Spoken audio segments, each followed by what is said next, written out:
Assalamualaikum warahmatullahi wabarakatuh. Alhamdulillah wassalatu wassalamu ala rasulillah wa ala alihi wa ashabihi wa mawalah. La haula wa la quwata illa billah, amma ba'd. Hadirin yang berbahagia rahimakumullah, untuk kali ke-7 buku yang saya susun terkait dengan kompilasi fatwa tarjih seputar kesehatan dan medis ini dibedah. Maka sebelum kita masuk pada isi yang ada dalam buku ini, perlu saya sampaikan beberapa hal yang menjadi latar belakang kenapa sehingga buku ini saya susun. Yang pertama, tentu niatan besar dalam rangka mensosialisasikan khususnya fatwa tarjih seputar kesehatan dan medis. Kemudian yang kedua, karena produk tarjih dalam wujud fatwa ini sangat banyak sekali, baik yang sudah berwujud buku, misalnya tanya jawab agama dari jilid 1 sampai jilid 8 misalnya, tetapi juga banyak fatwa-fatwa tarjih yang belum terpublikasikan. Maka ini menjadi salah satu langkah untuk di samping mensosialisasikan, tetapi juga untuk mempermudah para pembaca dan siapapun yang ingin mengetahui dan memahami fatwa tarjih seputar kesehatan dan medis.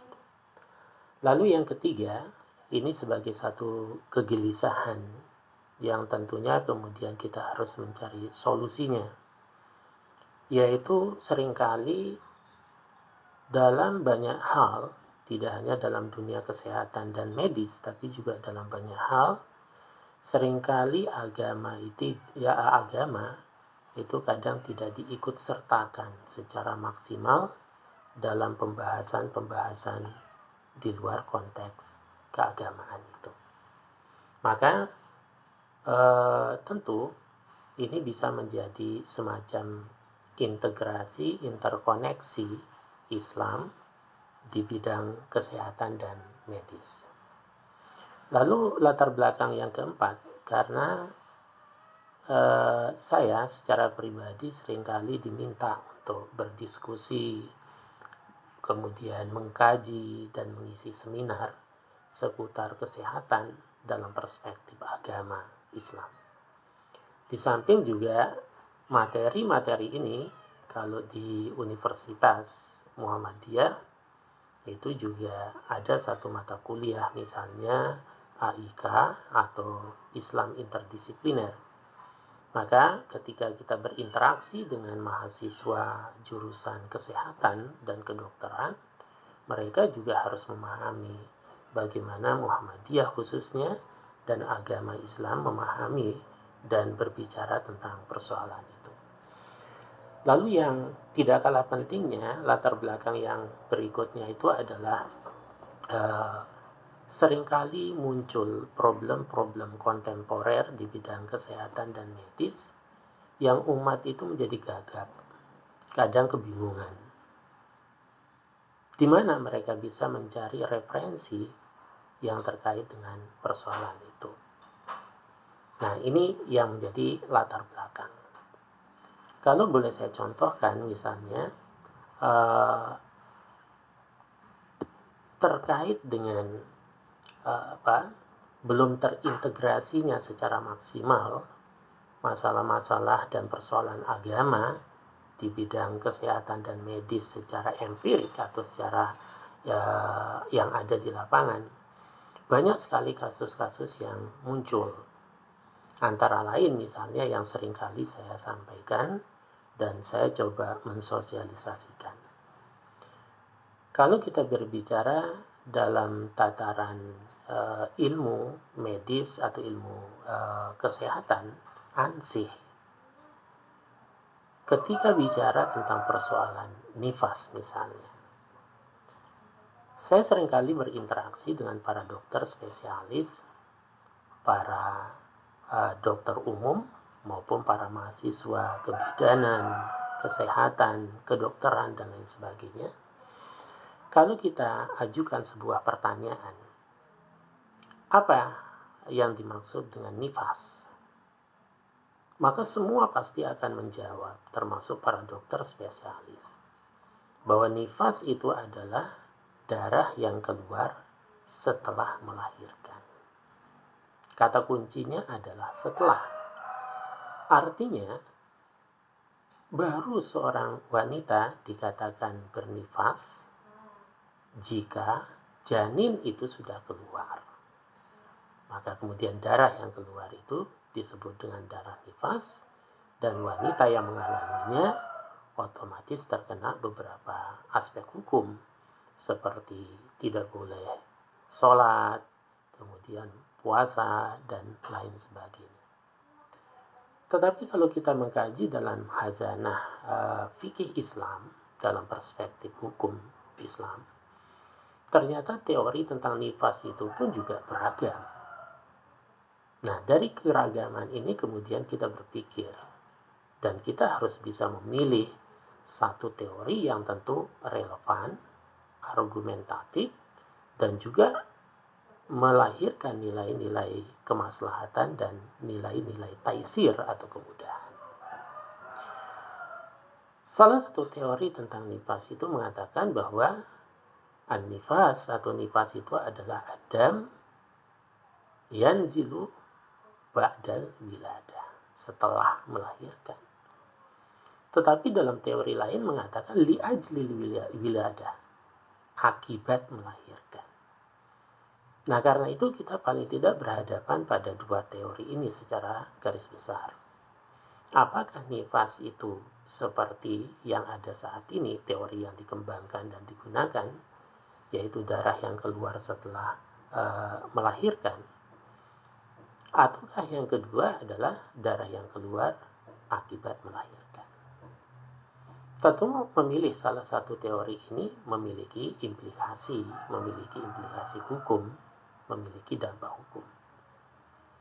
Kalau kita menggunakan teori yang pertama, bahwa nifas itu adalah darah yang keluar setelah melahirkan, maka tentu startnya orang dikatakan bernifas itu adalah setelah bayi keluar. Tetapi kalau kita menggunakan teori yang kedua, yaitu darah yang keluar akibat melahirkan, maka tentu startnya itu bukan setelah, tetapi pada saat atau ketika sebelum bayi keluar, ketika proses itu terjadi, dan juga setelah bayi keluar.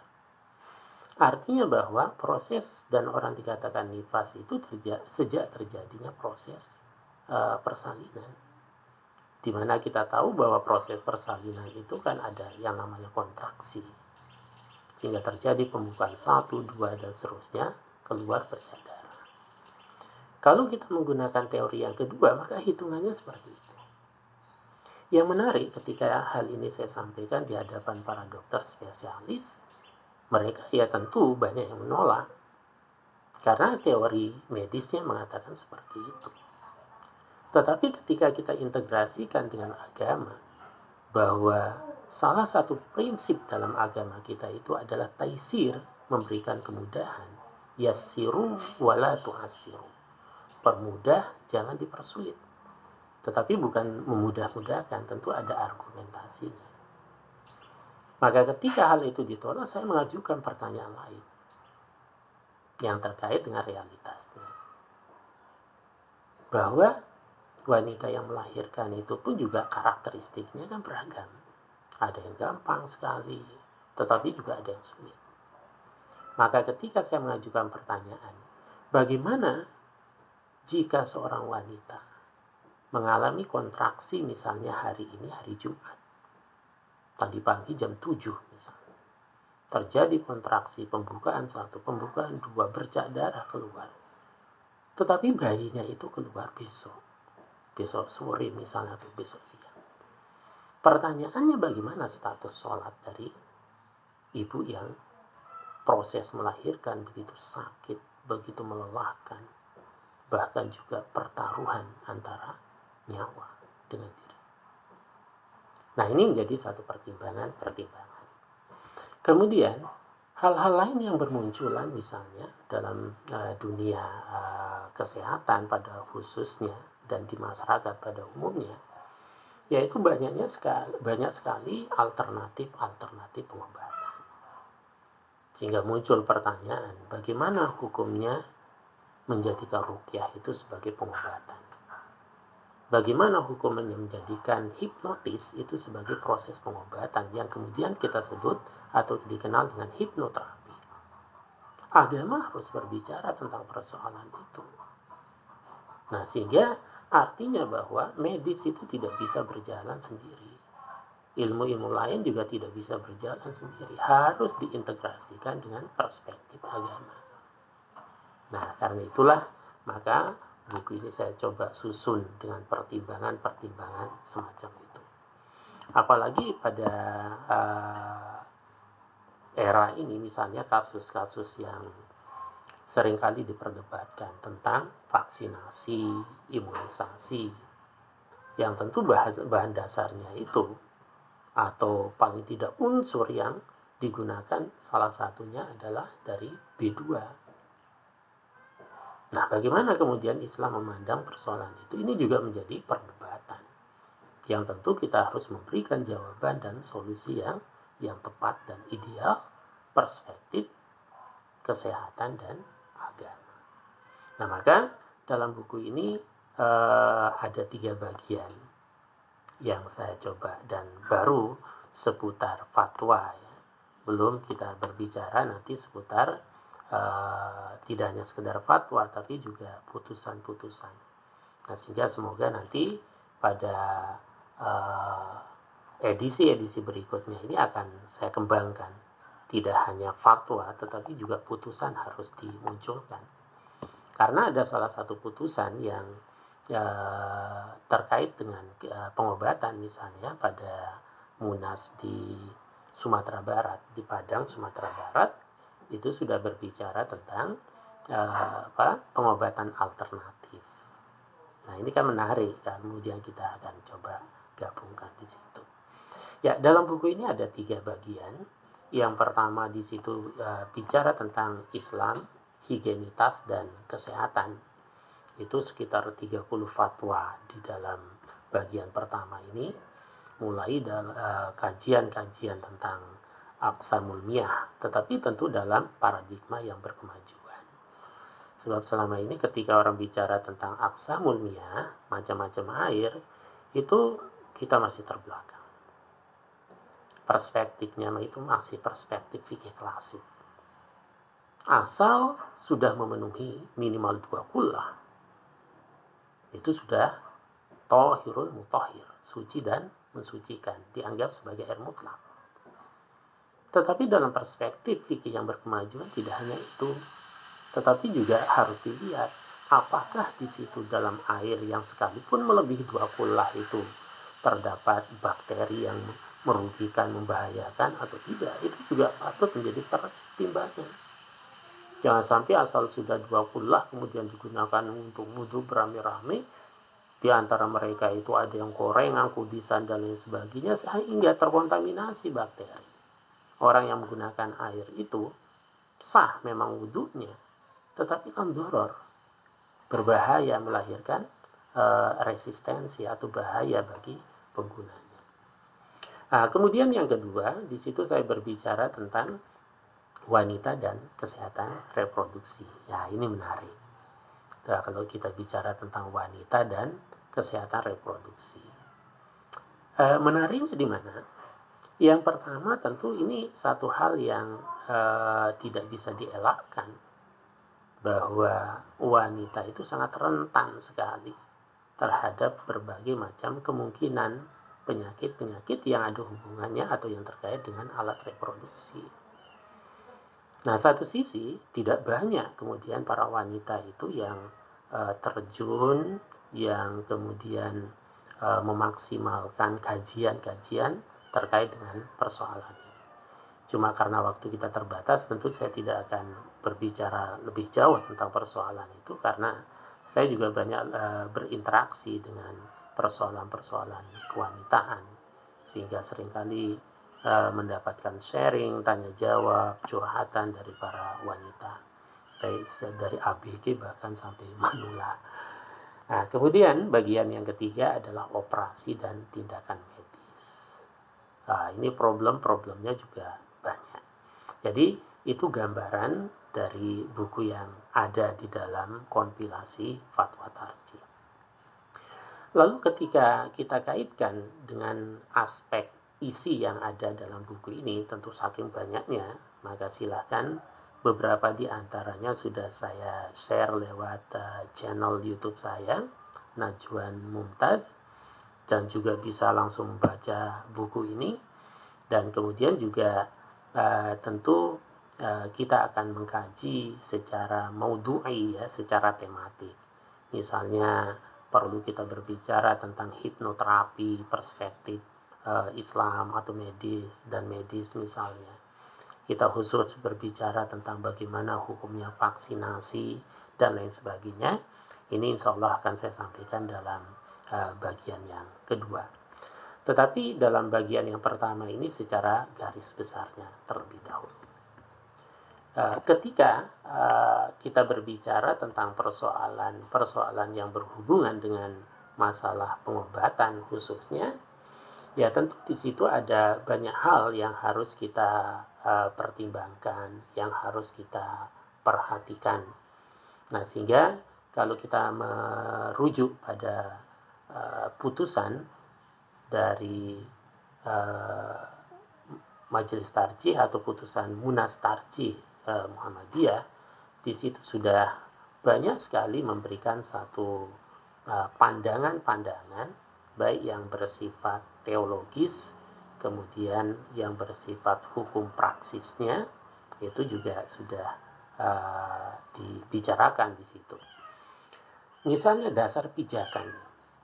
Kalau kita berbicara tentang proses pengobatan dalam perspektif Islam, tentu dasar pijakan utamanya ya Al-Quran dan As-Sunnah, dengan pemahaman dan interpretasi yang tepat dan berkemajuan. Contoh misalnya dalam surat Asy-Syu'ara ayat 80, Allah menegaskan, dan ayat ini seringkali dijadikan sebagai moto, khususnya di rumah sakit PKU Muhammadiyah, yaitu wa idza maridtu fahuwa yasfin. Apabila aku sakit, maka dialah Allah yang menyembuhkan. Nah, interpretasinya tentu ikhtiar itu harus kita lakukan secara maksimal, secara ideal, dan secara benar.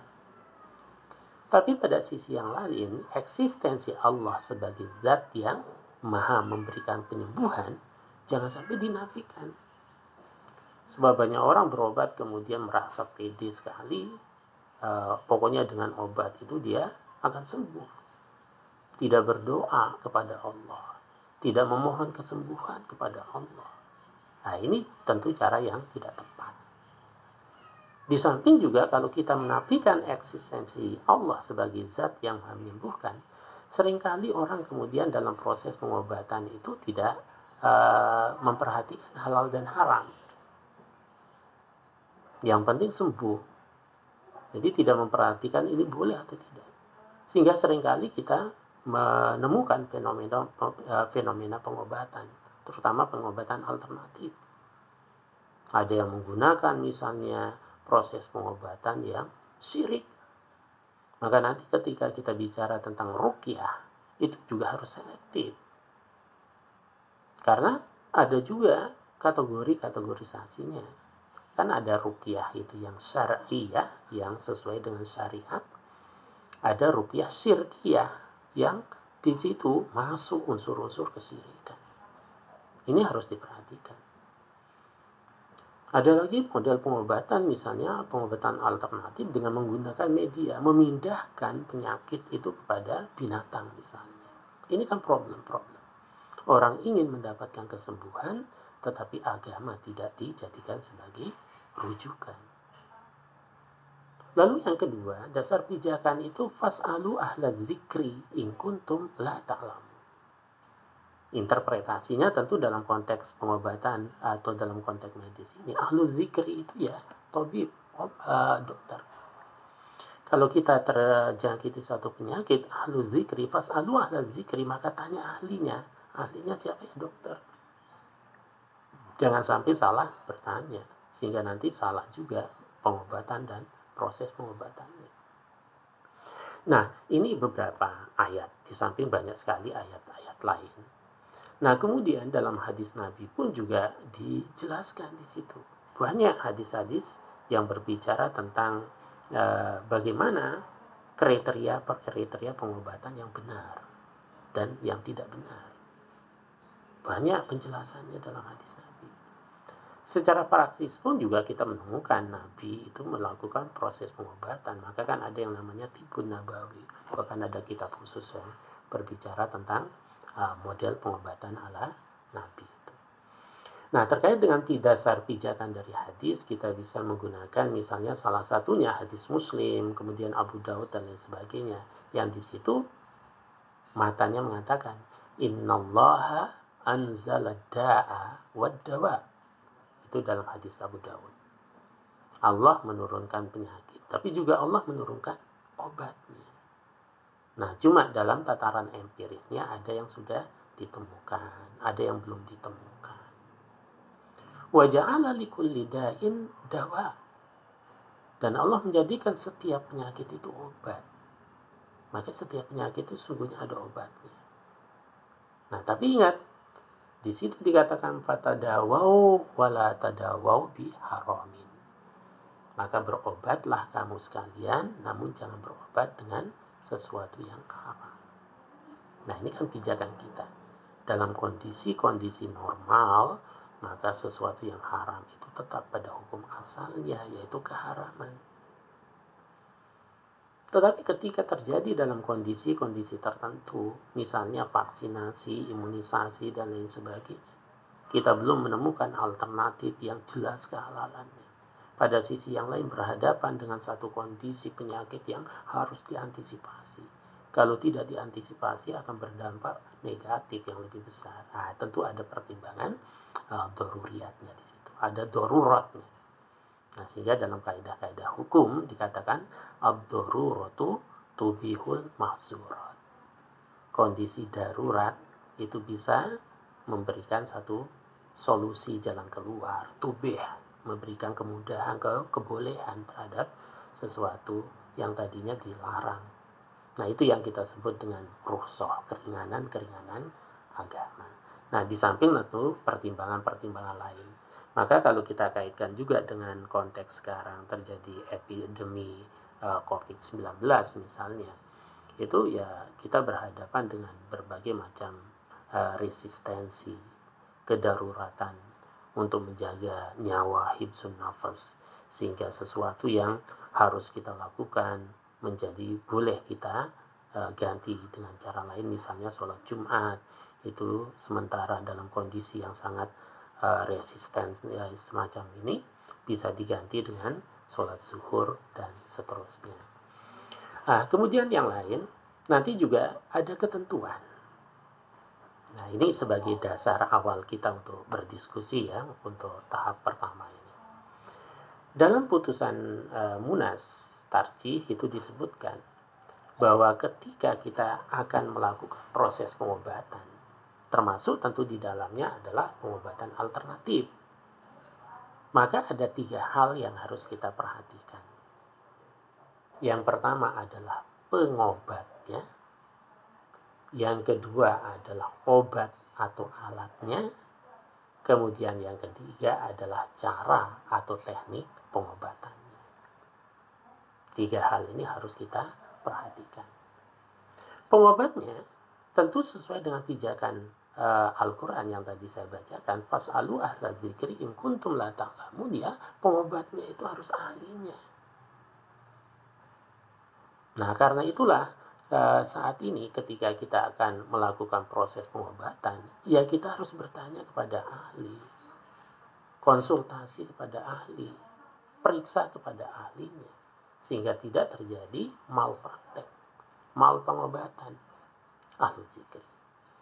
Lalu pengobat itu juga yang harus diperhatikan adalah tidak merusak dan membahayakan akidah. Nah, kalau kita misalnya ingin sembuh tetapi pergi ke dukun mistik misalnya, ya tentu dengan cara-cara yang bisa merusak akidah, melakukan kesyirikan, harus ditinggalkan. Jangan sampai ingin meraih kesembuhan tetapi justru mendatangkan kemudaratan. Lalu ya pengobatnya tentu ada pertimbangan akhlak ya. Nah, itu juga sangat penting karena beragama itu tidak hanya akidah dan tidak hanya persoalan hukum tetapi persoalan moralitas, akhlak, cara-caranya dan lain sebagainya.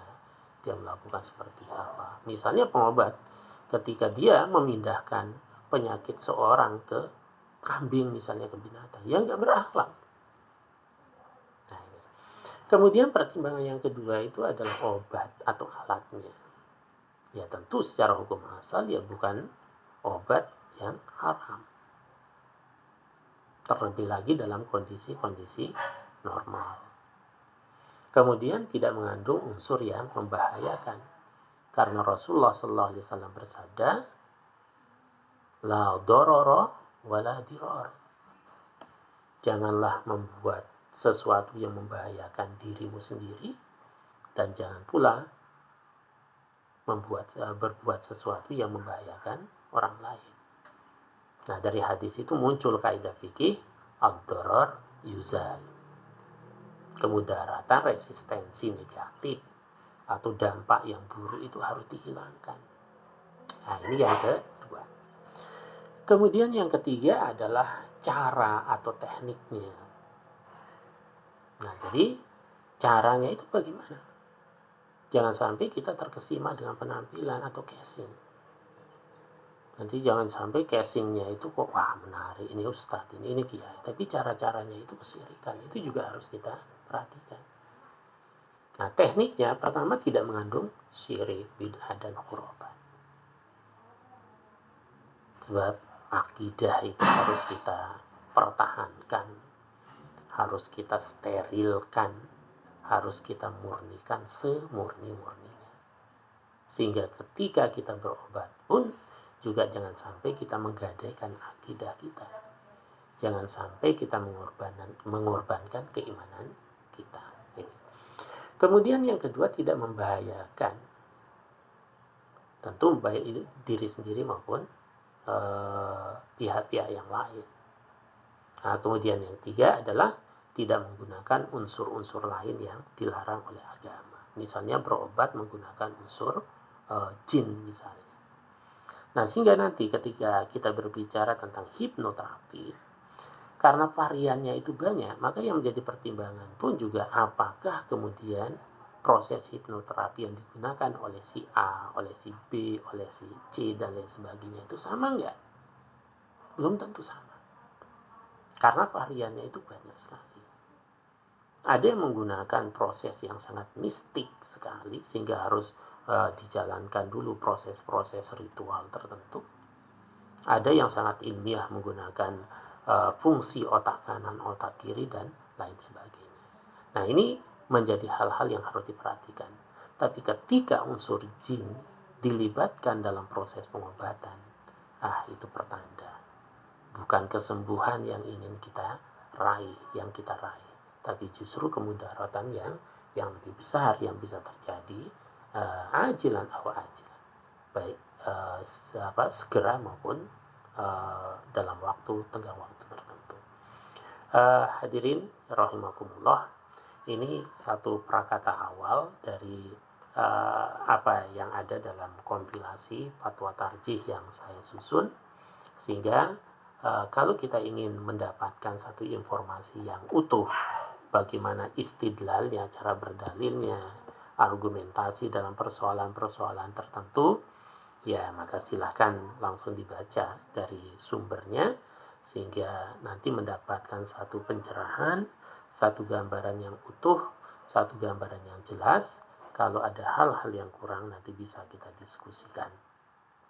Kemudian yang lain, sekali lagi juga beberapa di antara model kita atau manhaj metodologi kita dalam mensosialisasikan ilmu, intisarul ilm, dan juga berdakwah, intisarul ilmi wa dakwah, tentu ada dengan cara-cara yang manual kita gunakan, kita orasi, kita ceramah, kita berdiskusi. Tetapi juga dalam era milenial ini kita tidak bisa menafikan fungsi-fungsi dari media sosial. Nah, karena itu beberapa di antara pemikiran saya, catatan tulisan-tulisan saya, dan hal-hal yang terkait dengan apa yang saya kaji, sebagian di antaranya saya tuangkan dalam bentuk media, yaitu blog. Misalnya saya memiliki satu blog, Ruslan Faryadi AM, blogspot.com. Kemudian yang kedua yaitu channel YouTube Najwan Mumtaz, itu saya jadikan media.